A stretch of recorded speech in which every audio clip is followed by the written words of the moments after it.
వెపన్స్లో కానీ, చదువుల్లో కానీ, అభివృద్ధిలో కానీ చాలా అప్డేటెడ్గా ఉంటారు వాళ్ళు. వారి ఆశీర్వాదం మనం ఎప్పుడు జ్ఞాపకం చేసుకుంటూ ఉండాలి.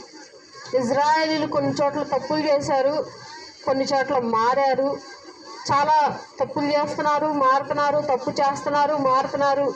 దేవుడు కరుణిస్తున్నాడు, వాళ్ళని గమనిస్తున్నాడు, వారు అడిగింది వాళ్ళకి ఇస్తూ ఉన్నాడు. కాబట్టి మనమేం నేర్చుకోవాలి? వీళ్ళు చేసిన తప్పులు మనం గమనించాలి. వీళ్ళు చేసిన తప్పులు కూడా మనకు రిలేటెడ్గానే ఉంటాయి. గమనిస్తే మనం చేసే కామన్ తప్పులే వీళ్ళు కూడా చేశారు. వాటిని మనం తెలుసుకోవాలి. వారి ఆశీర్వాదము మనకు కూడా కావాలి, రావాలి.